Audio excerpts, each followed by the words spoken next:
so let me talk to you guys about goals, dreams, and some of you guys might have already heard it before, the formula of happiness. Because this formula is very much explaining in many ways exactly that problem. Like when you get lost in certain ways, when you get overwhelmed by your own desires, or when the habits just kind of bore you to death. There's a formula to it. Super simple. Imagine two circles. An outer circle and an inner circle.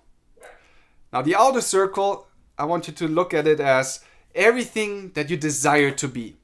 Your dreams, your goals, your idols, your long-term perspectives, like these accomplishments that you would like to make in your life, right?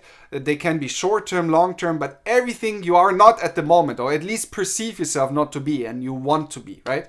And then the inner circle, and there you have to be a little bit careful with, is everything you think you are, right? It doesn't always be, sometimes also a little bit deceived and kind of like misoriented. We see ourselves in a very different light. Now someone else looks at you and says, hey, you're so successful, where you like, you know what, I'm kind of like crying in my pillow every other night. I don't know what you define as success. It doesn't feel all that good to me, right? So the inner circle is not necessarily what you truly are.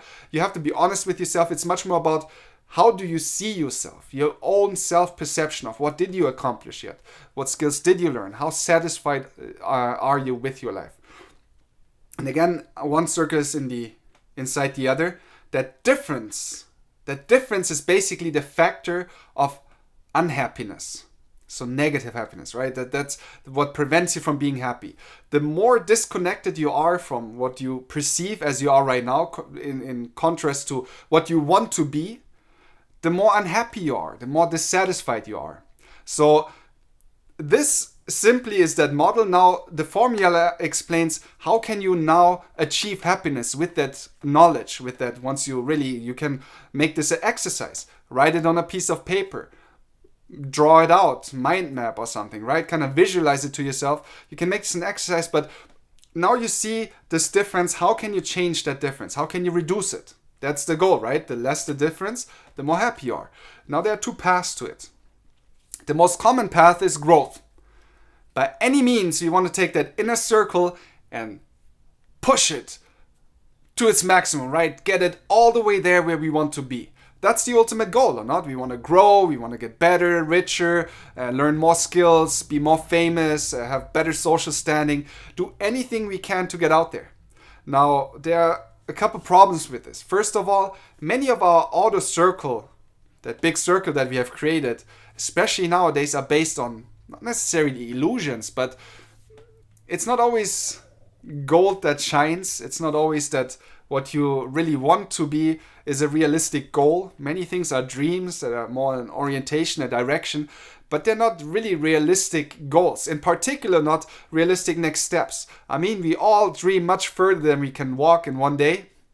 So, first of all, it's a very difficult thing to do, that's spreading the inner circle to get there. And secondly, and that's a little bit of a side effect, we just talked about it, especially if you have numerical goals or so, as you grow, that outer circle keeps growing too. So you have that constant chasing your tail situation. You never really arrive, right? You put yourself in a situation of constant dissatisfaction. So what's the alternative? The alternative is shrinking the outer circle a little bit, right? Putting it into a more realistic framework. Doesn't mean you can't have dreams, doesn't mean you can pick huge idols or so, but you still have to be realistic with yourself. Hey, what is a goal that I could actually achieve in the next day, week, or month? Within a foreseeable range, so I can get the satisfaction, right? Doesn't mean you have to give up on your dreams, but dreams without specific goals will forever be dreams. It's just what it is, right? You have to take action steps. You have to create milestones, and you should shrink that outer circle much more on a level of milestones than overall dreams. And if you decrease this, you also often, when you do make it an exercise, when you write it out and kind of like set priorities new, also realize that many of these things are really not that important, right? They seem important if you have the chance to, again, opportunity cost, do just about anything. But if you really think about, hey, what makes sense in my situation, what makes sense in my circumstances, many of these things you can just kind of take off the roster completely. Be like, look, it's still something that I might want to be. I want to be an astronaut one day because I want to go to space. But when I look at the chances, how many people really get to travel into space, and given that I have not really pursued that dream from day one, and I'm not really connected to NASA at all, I'm not a pilot, I don't even like roller coasters, let's say, maybe you're not gonna be very applicable for space travel. So maybe that's not a goal that you should make your happiness dependent on, right? That was a very extreme example, of course, but they are usually the ones we learn from the most. So little metaphor, but you see, shrink that outer circle, make it realistic.